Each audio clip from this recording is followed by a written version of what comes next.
4-faction Guardian team, starting with Nice Revenant. As you can see here, I do have the King Narcisse and Queen Akora duo, which I lucked out on, and mostly free to play.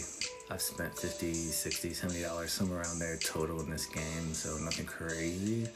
Did luck out and get a 6-star for him and a 6-star for Whisper. I only have 3 or 4 6-stars on my account, so really don't need that to get through this. Key here, you do want the champion for the waves. The first wave goes pretty easy. You could have some crowd control, some AoE damage, you're good to go. The second one, if you don't have crazy gear like myself and they get some turns, the counter attack and the shield go up, and so it makes it a little more difficult, and then the block damage goes up, and it makes it more difficult, but also it takes a lot longer to get through the second wave here. If you do have a buff stripper and you can take that down, it's going to go a lot faster, but I'm working with what I got here. And again, we could do another run without the king and the queen.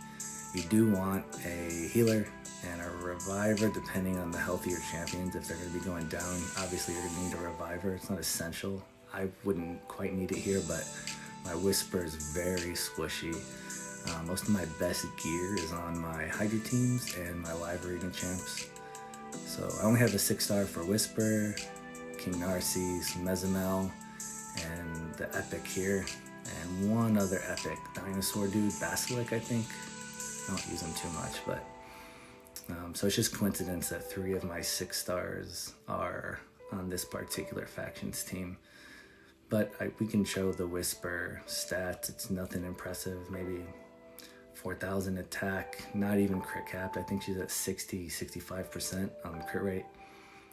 But she is in Relentless gear, which if you can get weaken and defense down on the boss, that's going to help even more turns for Whisper. I only get a weaken, I don't even get a defense down champ here, so I'm not even taking full advantage of it. Once you get to the main boss, if you have a good damage dealer to take down the boss, such as Whisper, it goes pretty fast. So the majority of the time is really just that second wave. So crowd control, AoE damage to get through the first 2 waves, and then just someone to keep your main damage dealer alive. There's a couple different builds and champions you can use in this faction. So if you don't have Whisper, let me know what champions you have, and I'll help you come up with some team compositions or builds to get through it. You really want Lydia. She's one of the, in my opinion, the biggest game-changing champions that you can get from the game, next to Mithrala. So I'll be doing a series on each faction, kind of going through how to get through them, different champions, maybe some builds. Let me know what you guys are working with, and we'll see what we could do. So thanks for watching, and I'll see y'all on the next one.